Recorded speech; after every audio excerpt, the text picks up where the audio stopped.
Ayan, so magandang araw mga kababayan, and this is Divine PH, and alam ko po sa mga nanonood dyan, alam kong aware na sila or napanood or nakita na po nila yung press conference po ni ex-President Rodrigo Duterte. Well, dun sa press conference niya, syempre alam naman natin na lagi niya pong tina-target si President Bongbong Marcos, di ba? Ito nga po, alam niyo yun, nakakalungkot no, na naging dati kang presidente ng Pilipinas. Ngayon po, ganito na yung asta mo. Biruin mo, babastusin mo yung current or sitting president ngayon na si President Bongbong Marcos. Hindi mo lang siya binastos, hindi mo lang siya minura. Ininsulto mo pa yung edukasyon niya. Alam niyo, para sa akin parang hindi lang si President Bongbong Marcos ang iniinsulto niyo. Pati yung mga kababayan natin na hindi nakapagtapos ng pag-aaral. 'Di ba? Yun ang dating sa akin hindi ko alam sa inyo. Pero 'di ba, naging presidente ka. Bakit kailangan mong murahin or insultuhin? Murahin at insultuhin ang presidente natin ngayon. Akala ko ba may pinag-aralan ka? 'Di ba nga, abogado ka nga ano ba yan? Kasi di ba ang magandang asal, saan ba natututunan yan? Sa bahay. So, you mean to say ba na walang nagturo sa'yo ng magandang asal?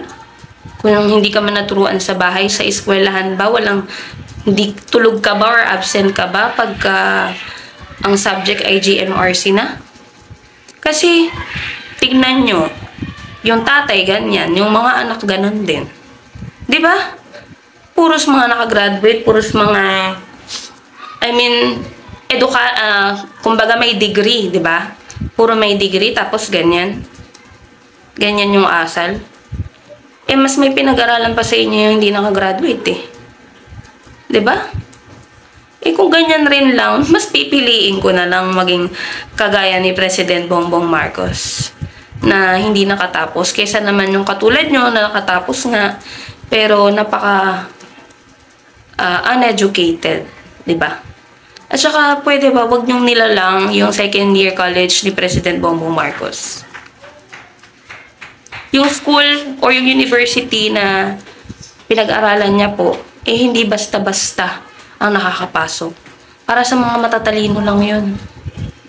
Baka nga, pag nag-ano kayo dun, hindi kayo pumasa Di ba? Pero yun napakabait pa rin ng presidente, di ba?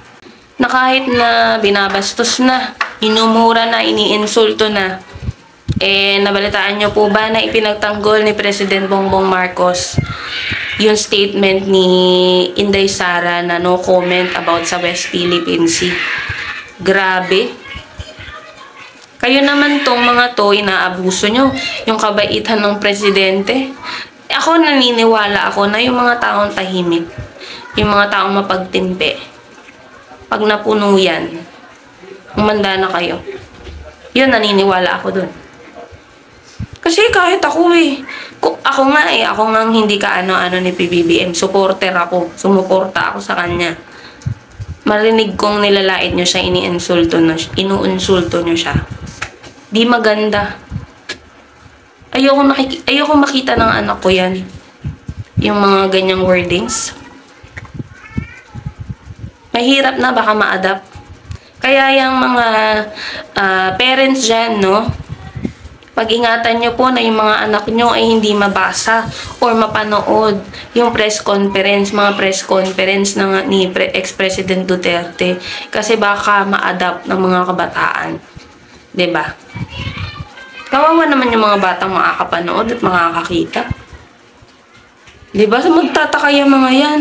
Ay, ex-President Duterte to, ba't minumura niya si President Bongbong Marcos? Depende na lang sa magulang yan kung tuturuan mo ng hindi maganda yung anak mo. Nasasabihin mo, kasi si BBM ganito, ganyan. Kaya galit si Duterte, diba? Tuturuan mo ng mali yung anak mo. Nakakahiya. Para silang walang pinag-aralan. Para silang hindi tinuruan ng mga magulang nila kung umasta sila. Kaya siguro yung mga anak ganyan din, bastos din, wala ring modo, kahit na may pinag-aralan, kahit may degree, hindi halata. Pasalamat kayo at may pangulo tayong mabait. May Pangulo tayong malawak ang pangunawa. May Pangulo tayong nag-iisip bago magsalita. Kaya hindi ako nagsisisi at hindi ako magsisisi na binoto ko si President Bongbong Marcos. At hanggang ngayon ay sumusuporta pa rin ako sa kanya. At susuporta ako sa lahat ng mga programa at adhikain niya para sa Pilipinas. So yun lamang po yan. Maraming salamat po sa inyo lahat.